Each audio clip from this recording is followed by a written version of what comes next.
Mari kita, orang-orang yang sudah menemukan Yesus dalam hati, dalam hidup kita, dan kita imani, mari kita mempersembahkan. Seperti orang-orang Majus. Kemenyan, bukan itu yang dimaksudkan. Emas, jangan persembahkan kalung-kalung emas Anda ya. Bukan itu yang dimaksudkan. Mur, ini juga baut, bukan itu ya. Ini adalah bentuk wangi-wangian, keharuman mewangi ya.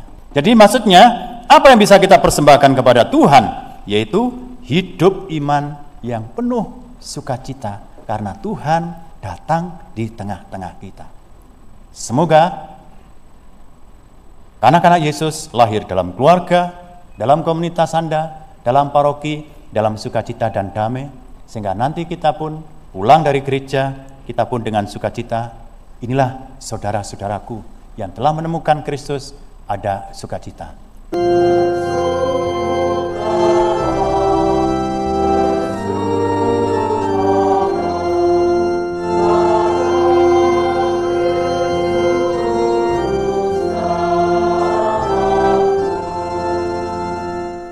Dalam nama Bapa dan Putra dan Roh Kudus.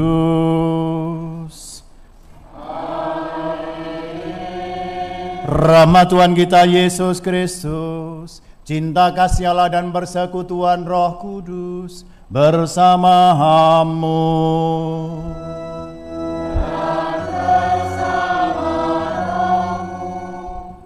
Selamat pagi saudara-saudara yang kasih. Dan juga selamat tahun baru. Selamat tahun baru. Kita baru hari kedua ya. Untuk tahun baru ini semua serba dua. Kita bersyukur karena kita masih diberikan kesempatan berkumpul sebagai jemaat, sebagai umat beriman untuk merayakan hari raya penampakan Tuhan, atau dahulu biasa disebut Minggu Epifania. Kita bersyukur karena Allah yang tersembunyi, tetapi pada hari ini dinyatakan siapakah Allah itu melalui peristiwa kehadiran, kelahiran Yesus di tengah dunia ini. Mari kita bersyukur bersama orang-orang yang mencari Tuhan dan menemukannya. Kita pun juga telah menemukan melalui peristiwa kelahiran Yesus siapa Yesus itu. Mari kita mohon rahmat pengampunan agar pantas dengan rendah hati kita merayakan Ekaristi dan mendengarkan firman-Nya. Saudara-saudari, kaum muda, anak-anak yang terkasih, dan juga umat yang mengikuti secara online di mana saja berada. Dalam keluarga, di sekolah, di komunitas, paroki,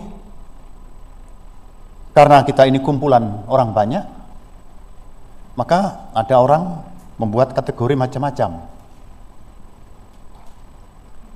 Ada yang membuat kategori, ada yang tidak paham, kelompok orang tidak paham, tidak mengerti. Jadi Katolik pokoknya ke gereja. Bisa juga masuk dalam kelompok ini.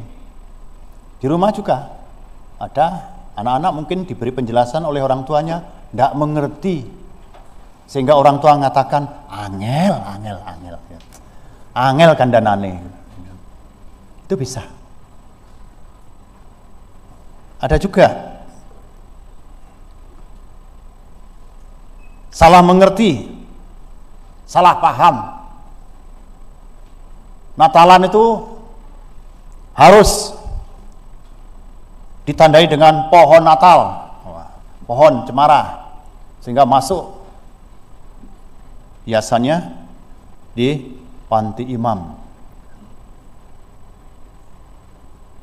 Padahal tidak seharusnya demikian. Tapi juga ada yang salah paham. Hiasan Natal tidak boleh sama sekali, ya keliru.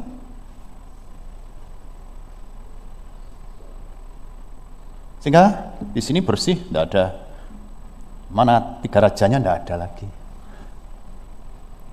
Seakan-akan kita harus bersih semua.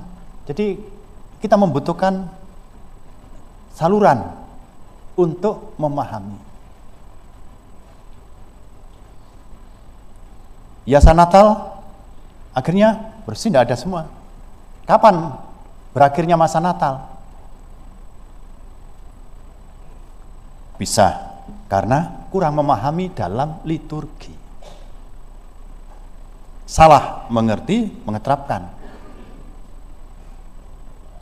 Juga di antara para imam juga kadang-kadang juga tidak memahami bahwa untuk terima komuni itu bagaimana seharusnya disampaikan kepada umat.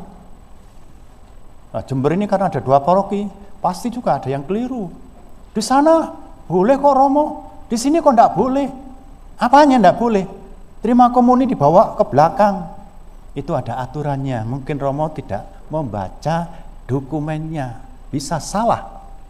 Kenapa? Kalau dibawa ke belakang komuni, siapa tahu masuk saku. Siapa tahu itu bukan orang Katolik. Sehingga Romo juga bisa mengejar.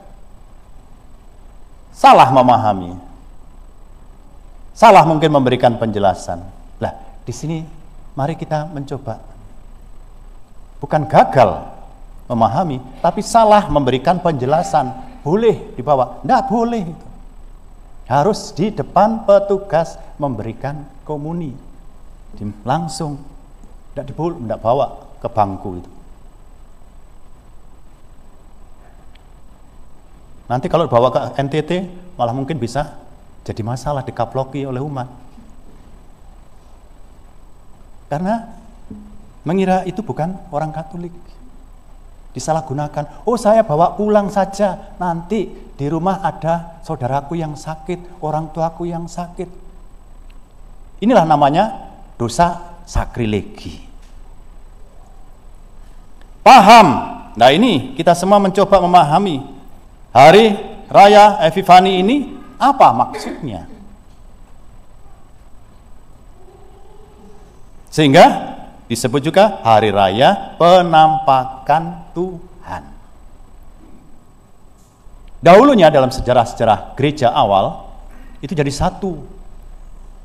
Hari kelahiran Yesus, hari Yesus dipersembahkan di Bait Allah, hari Yesus dibaptis, dan Yesus yang membuat mujizat yang pertama kali.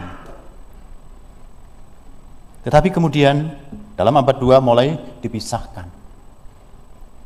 Kelahiran Yesus sudah kita rayakan, tetapi puncak hari raya penampakan atau hari Epifani dalam gereja Ortodoks, gereja Katolik Ortodoks Yunani, puncaknya hari ini merayakannya. Ada perbedaan. Mari kita sadari bahwa apa maksud dari Injil yang mewartakan ini. Dulu orang mengatakan 3 raja. Siapakah orang Majus ini? Orang lain mengatakan itu sarjana. Ya, karena kita tahu orang perkuliahan, sarjana apa? Sarjana hukum. Sarjana apa? Sarjana teknik. Ya, itu dulu. Sekarang dengan titel-titel ini sarjana apa? Dulu ada sarmut, sarjana muda. Ya. Sekarang S1, S2, S3. Semuanya mau menegaskan bahwa orang-orang Majus ini adalah orang yang paham tentang perbintangan, ilmu falak. Kira-kira dari mana orang ini? Dikatakan dari ufuk timur. Ini dugaannya orang-orang dari Persia, Irak sekarang ini. Mereka memang mengenal ilmu perbintangan dan membaca apa? Simbol, lambang-lambang. Maka tadi saya singgung juga di gereja kalau ada pohon cemara, pohon Natal, lalu ada bintangnya, puncaknya. Tapi karena di Indonesia ada orang yang mengatakan, lihat itu pohon Kristen. Salah paham. Atau enggak paham soalnya. Apa itu simbol? Yaitu yang ditandakan. Sesuatu yang ditandakan yang belum jelas menjadi jelas, bertahap. Bertahap karena apa? Seperti 3 orang sarjana tadi mencari di mana bayi sang raja yang baru dilahirkan. Jadi ini kisah pencarian orang-orang karena melihat tanda bintang. Dituntun sampai bertemu yang pertama, bukan orang biasa tapi penguasa, yaitu Raja Herodes. Saudara-saudara kasih, disinilah kesalahpahaman terjadi. Orang-orang Majus mencari anak raja yang baru dilahirkan. Yang ditanya Raja Herodes. Inilah suatu ancaman bagi Herodes. Maka Herodes mencari tahu identitas bayi ini. Padahal Herodes orang dekat di Yerusalem, tetapi tidak tahu. Inilah kebutaan terhadap nilai-nilai rohani. Karena kekuasaan, karena kekhawatiran, martabatnya direbut. Saudara-saudara kasih, Herodes akan menjadi musuh Yesus dalam pewartaan selanjutnya. Karena itu ada kisah Herodes memerintahkan membunuh anak-anak bayi. Siapakah sebenarnya yang dimaksudkan dalam Injil ini? Maka Yesaya dalam bacaan pertama dikatakan, beginilah firman Tuhan. Bangkitlah hai Yerusalem, menjadi teranglah, sebab terangmu datang dan kemuliaan Tuhan terbit atasmu. Maka dengan hari raya penampakan Tuhan ini mau menunjukkan pertama keilahian Yesus Kristus sebagai terang. Sama seperti kita membutuhkan terang. Ya. Kemarin sore saya juga keliling 5:30, Jember gelap dan sengaja. Ya. Supaya tidak berkerumun pesta-pesta tahun baruan. Digelapkan jalan-jalan, ya, jalan raya. Tapi kita butuh terang. Hari ini terang, benderang. Iman itu membutuhkan terang. Dan itulah Yesus yang telah lahir bagi kita. Untuk apa? Menyelamatkan manusia. Yang kedua, hari raya penampakan Tuhan ini membuka rahasia Allah. Bahwa Allah menyelamatkan manusia. Punya rencana panjang, berabad-abad. Dan sekarang dinyatakan melalui kelahiran Yesus Sang Penebus. Orang Majus mewakili bangsa-bangsa di luar Israel. Ketiga, mari kita orang-orang yang sudah menemukan Yesus dalam hati, dalam hidup kita, dan kita imani, mari kita mempersembahkan. Seperti orang-orang Majus. Kemenyan, bukan itu yang dimaksudkan. Emas, jangan persembahkan kalung-kalung emas Anda ya. Bukan itu yang dimaksudkan. Mur, ini juga baut, bukan itu ya. Ini adalah bentuk wangi-wangian, keharuman mewangi ya. Jadi maksudnya apa yang bisa kita persembahkan kepada Tuhan, yaitu hidup iman yang penuh sukacita karena Tuhan datang di tengah-tengah kita. Semoga anak-anak Yesus lahir dalam keluarga, dalam komunitas Anda, dalam paroki, dalam sukacita dan damai, sehingga nanti kita pun pulang dari gereja, kita pun dengan sukacita. Inilah saudara-saudaraku yang telah menemukan Kristus, ada sukacita. Amin, saudara-saudara. Amin. Tuhan memberkati. Amin. Agunglah misteri iman kita.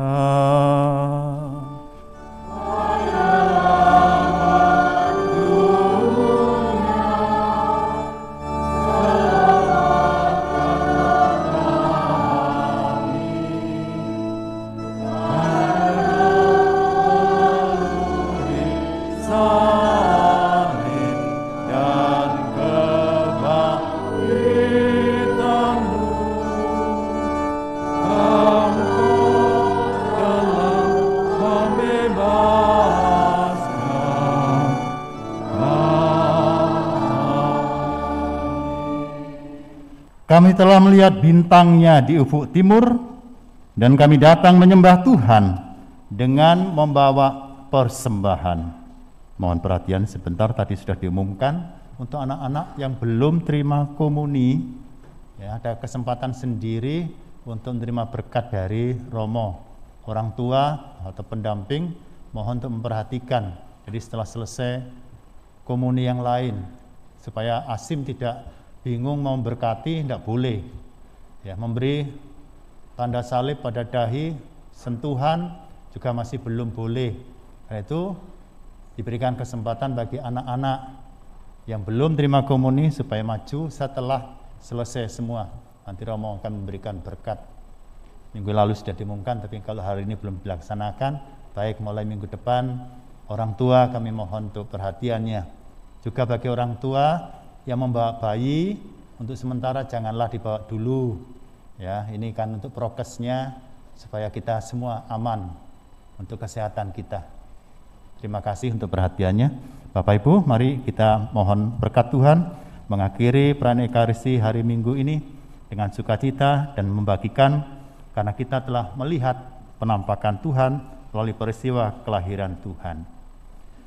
Tuhan bersamamu.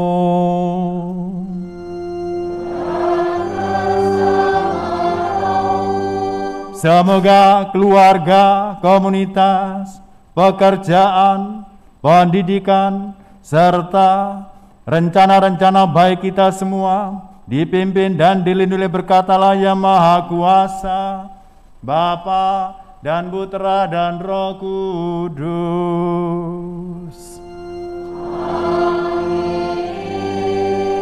Saudara-saudari, pergilah, perayaan Ekaristi hari Minggu sudah selesai.